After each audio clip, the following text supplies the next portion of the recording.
This channel does not promote any violent, harmful, or illegal activities. All content provided by this channel is meant for an educational purpose only. আর এই মুহূর্তে নজর রাখতে হচ্ছে বহরমপুরের দিকে। ওয়াকআপ ইস্যুতে পথে বাম যুব সংগঠন ডিওয়াইএফআই ডিএম অফিসে অভিযান ঘিরে ধুন্ধুমার। এই মুহূর্তে আপনাদেরকে যে ছবি দেখাচ্ছি আমরা, এই ছবি বহরমপুরের ছবি। ওয়াকআপ ইস্যুতে পথে নামে বামপন্থী যুব সংগঠন ডিওয়াইএফআই। তারা আজকে জেলা শাসকের দপ্তরে অভিযানের ডাক দেয়, আর সেখানে পৌঁছলে পুলিশের সঙ্গে রীতিমতন ধস্তাধস্তিতে জড়িয়ে পড়েন সংগঠনের সদস্যরা। এই মুহূর্তে আপনাদেরকে যে ছবি দেখাচ্ছি আমরা, বেশ কয়েকজনকে আটক করা হচ্ছে, প্রিজন ভ্যানে তোলা হচ্ছে। ডিটেইল নেব কৌশিকের কাছ থেকে। কৌশিক, দেখো, যে ডিওয়াইএফআই পক্ষ থেকে যে ডিএম অভিযান, সেই ডিএম অভিযানে কিন্তু ধুন্ধুমার পরিস্থিতি তৈরি হয় এবং আটক করা হয় কিন্তু রাজ্যের যে ডিওয়াইএফআই সম্পাদক রয়েছে ধ্রুবজ্যোতি সাহা সহ প্রায় 15 জন যারা ডিওয়াইএফআই কর্মী রয়েছে তাদেরকে।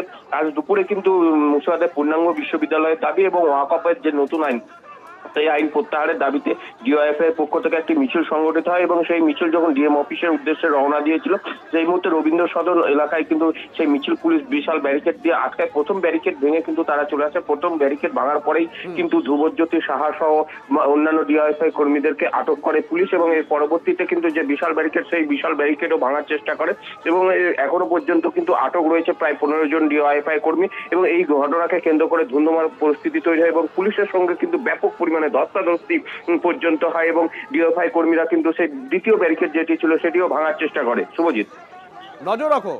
গতকাল আপনাদেরকে দেখিয়েছিলাম কলকাতায় বাংলাদেশ উপদূতাবাসের সামনে কিভাবে বিক্ষোভের ঘটনা ঘটেছিল। সেই ঘটনায় 19 জনকে গ্রেপ্তার করা হয়েছে। খুনের চেষ্টা, পুলিশের কাজে বাধা, সরকারি সম্পত্তি নষ্টের অভিযোগে মামলা রুজু হয়েছে। আলিপুর আদালতে তোলার সময় আজ বিক্ষোভ স্লোগান দেখলাম। গতকালই দেখেছিলাম বাংলাদেশের হিন্দু যুবক দীপু দাস হত্যার বিচার চেয়ে বেগবাগানের সনাতনীদের বিক্ষোভ ছিল। সেই বিক্ষোভের রীতিমতো ধুন্ধুমার পরিস্থিতি। আজ আদালতে পেশের সময় তারা বিক্ষোভ স্লোগান দিলেন। এখন কি অবস্থা বা আদালতের তরফ থেকে কি নির্দেশ দেওয়া হলো জানাবেন আমার সহকর্মী সৌভিক সঙ্গে রয়েছেন। সৌভিক, দেখো, এই মুহূর্তে আমরা রয়েছি একেবারে আলিপুর যে পুলিশ কোর্ট, সেই পুলিশ কোর্টের ক্যালকাটা লকআপ এবং যাদের মূলত কালকের বাংলাদেশ হাই কমিশনের সামনে বিক্ষোভ দেখাবার জন্য অ্যারেস্ট করা হয়েছে, তাদেরকে কিন্তু এই লকআপের মধ্যেই রয়েছে তারা। এবং তাদের বিরুদ্ধে যে কটা ধারায় মামলা রয়েছে, যেমন তার মধ্যে রয়েছে অবৈধ জমায়েত, দাঙ্গা লাগানো, সাধারণ রাস্তা বিপজ্জনকভাবে আটকানো, সরকারি কর্মীর উপর হামলা হেনস্থা এবং পাশাপাশি খুনের চেষ্টায় কিন্তু তাদের বিরুদ্ধে মামলা রুজু হয়েছে। এখনও পর্যন্ত আলিপুর আদালতে এই কেস ওঠেনি, রিজার্ভে রয়েছে। আর কিছুক্ষণের মধ্যেই এই কেস উঠবে এবং তারপরেই জানা যাবে যে কজন গতকালকের ঘটনায় অ্যারেস্ট হয়েছে তাদেরকে আদৌ জামিন দেওয়া হয় কিনা। যদিও বিজেপির এবং যারা হিন্দু জাগরণ মঞ্চ থেকে যারা এসছেন তারা কিন্তু সবাই এখানে জমায়েত করে রয়েছেন এবং তাদের যেটা বক্তব্য, যদি তাদের এই সদস্যদের যদি না ছাড়া হয় সেক্ষেত্রে কিন্তু তারা আইনানুগভাবে যা যা ব্যবস্থা নেওয়া সেগুলো করবে এবং আর কিছুক্ষণের মধ্যেই তাদেরকে আদালতে পেশ করা হবে এবং আদালত কি নির্দেশ দেয়, সবার জামিন মঞ্জুর করা হয় কিনা, তারপর এই হিন্দু জাগরণ মঞ্চের পক্ষ থেকে যারা গতকাল বিক্ষোভ দেখিয়েছিলেন তারা কি করেন সেদিকে আমাদের প্রত্যেকের নজর থাকছে। ধন্যবাদ সৌভিক। কিচ্ছু ভাঙিনি, আমরা কিচ্ছু ভাঙিনি, আমরা নিজেরা জানতাম না ইভেন আমরা কি কেস খেয়েছি, আমাদের কিচ্ছু বলা হয়নি, কোনো ইনফরমেশন দেওয়া হয়নি। আমাদের লালবাজারে রাখা হয়েছিল, আমাদের রাত্রি 2টোর সময় মেডিকেল করানোর জন্য বের করতে চেয়েছিল, আমরা বেরোতে চাইনি। এরা পুলিশ আর মমতা চরিচাট, এরা হিন্দু বলে কিছু মানে? এরা যদি হিন্দু হতো কোনো মেয়েকে অ্যারেস্ট করতে পারতো না। এরা যদি হিন্দু হতো আজকের মেয়ে ছেলে মেয়েগুলোকে রাত 2টোর সময় এই পুলিশ রুমে যেত না। লালবাজারে টর্চার করেছে। ছিলাম উপস্থিত প্রোগ্রামে, আমাদেরকে লাঠিচার্জ করেছে, আমাদের কিছু লোককে তুলে নিয়ে এসছে কনকন কুমার গুড়ি। এনারা এত নির্লজ্জ, কলকাতা পুলিশ এত নির্লজ্জতার সঙ্গে কালকে কাজ করেছে। গেরুয়াধারী সন্ন্যাসীকে পর্যন্ত ছাড়েনি, রাস্তায় ফেলে পিটিয়েছে, মহিলা বাচ্চা নির্বিশেষে অ্যারেস্ট করেছে, নন অ্যাভেলেবল সেকশনে ধারা দিয়েছে। এই নির্লজ্জ চটিচাটা পুলিশ আমাদের অত্যাচার করে, আমাদের ছেলেদের মেরে তাদের রক্ত বন্যা বয়ে দিয়েছে উচ্ছৃঙ্খলভাবে। আমাদের 19 জন নিষ্পাপ মানুষকে, হিন্দু সনাতনী ভাই আমার ভাই, তাদেরকে নিষ্ঠুরভাবে অ্যারেস্ট করেছে।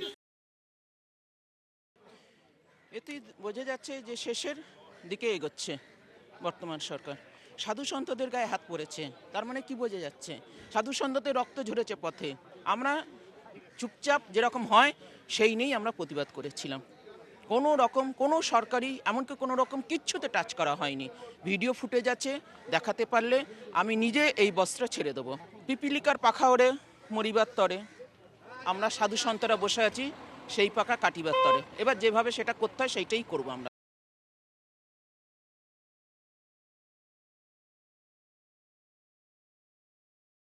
দিদি দেখাচ্ছে আর কি করা যাবে। এবার বাংলাদেশের হাই কমিশনের উপরে নিশ্চয়ই কোনো প্রতিবাদ হতেই পারে, কারণ বাংলাদেশে যা চলছে বাংলাদেশ হাই কমিশন প্রতিবাদ হবেই। সে প্রতিবাদ যে কেউ করতে পারে, সে প্রতিবাদ বামেরা করতে পারে, ডানেরা করতে পারে, যে কেউ করতে পারে। বাংলাদেশে যে ধরনের ঘটনা ঘটছে তা আমাদের সকলের জন্য চিন্তার কারণ। বাংলাদেশের পক্ষ থেকে যেভাবে ভারতবর্ষকে অপমান করা হচ্ছে, সেখানকার কমিশনার, উপকমিশনার, তাদের উপরে যেভাবে হামলা হচ্ছে, তাদেরকে যেভাবে এত হেনস্থা করা হচ্ছে, এবং বাংলাদেশের পক্ষ থেকে, সরকারের পক্ষ থেকে যেভাবে ভারত বিরোধী প্রতিদিনের প্রচার চলছে, সেখানে ভারতবর্ষের সরকার চুপ হয়ে বসে আছে।